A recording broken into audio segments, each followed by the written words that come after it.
Ang topic nato karong adlaw, kabahin aning estudyante nga nagpatulpo sa iyang amahan. Kay dili daw kaigo ang 500 pesos nga balon.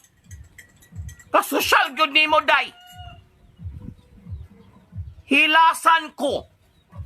Sa tinuod lang, hilasan ko ana mga estudyante nga ingon ana og mga batasan nga kada ko sa 500. Asa man siya ka eskwela? Harvard University? Harvard University? Usa man ang eskwelahan na? Kinahanglan pa tang musakay og airplane? Aron maabot ta ng eskwelahan nga kinahanglan gud tag milyones nga ibotang sa ato nga pitaka? Oy sabton po nato ang sitwasyon sa atong pamilya? Maglantaw po ta sa atong ginikanan o kung sa ilang makaya? Ako lang pangagpas, no? Pangagpas lang yun ning ako, dili siguro ning ako. Pero kay tungod sa iyang batasan nga ingon ana, feel nako kaning bataan ni sosyal. Tig level up sa mga classmate nga mga odonahan o kwartahan. Mao tingaling kanang 500, dili maigo. Grabe. As in, grabe. Unya, niabot pa sa point nga ipatulpo ang amahan. Pakaulawan nimo ang imo nga amahan. Tungod lang sa balon nga 500 nga di ka kabalo mo budget. Ilasan sa taaning bataa, oy. Maglantaw man in taon ta sa kahimtang sa atong ginikanan. Milyonaryo bata, dato bata, igo-igo ra bata, may kaya or pobrita nga pamilya. Ug kita pod, di pod ta makipagsosyal sa ato mga classmate. Kadili man balon atong giadto sa eskwelahan. Kanamang maantigo ta, makakaton ta. Nga dapat estudyante pa ta, mahibalo na tayo mo budget sa atong kwarta. Dili kay gihimo ni mugmol ang eskwelahan, na kinahanglan kag daghang kayong kwarta ibot lang sa imong bulsa o sa mag-shopping ka.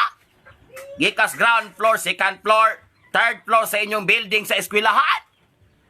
Hilasan gyud kay ko sa ngatanan no. Kadabang murabag wala bay respetar og pagpangga sa ginikanan. Nga bahalag maut-ut ang ginikanan. Bahalag magkapubri-pubri ang ginikanan. Bahalag magkamang sa kawaladon ang ginikanan. Hala, pugson go nato nga makahatag sa atong ganahan nga amount sa kwarta. Hinasan ka ko, lagot ko, ilabi natong nihilak na to ang amahan. Radyo gikumot akong lagay. Lagay ba oy kasing-kasing? Tinuod, natandog yung kuday. Lahi na yun ang mga estudyante karon. Atog yung sabton ang atong ginikanan. Especially pag abot sa pinansyal. Kaya imbis kang patingalig imong ginikanan, may kaya, maka-afford ra, pero imo nang ibutang sa imong alimpatakan, nga dili na sila nag-focus ra sa gastuanan sa eskwelahan. Naapay balay, konsumo, mga kuryente, unsa pay laing mga balayran. Kinahanglang imo ng huna-hunaon. Ibutang na nimo sa imong alimpatakan.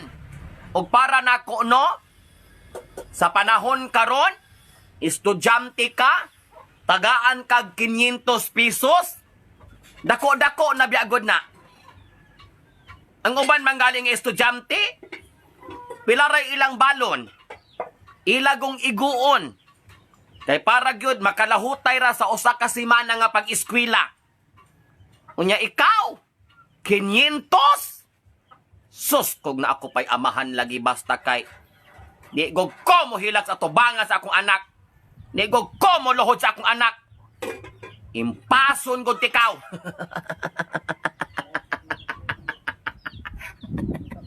Paundagon akong eskwela. Nga ano mapugkong mag-ugtos? Ano ko mag-antos? Anak nako hilasod? Sosyalod? Murag si Kinsa? Mura bagog bright, mura bagdag ko grado. Munya 500 kulang.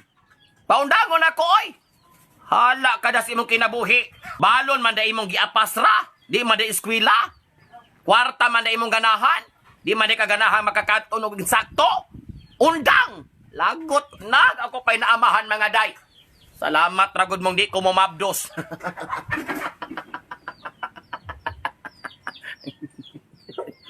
Mga estudyanteng mga hilason kay sa nga tanan.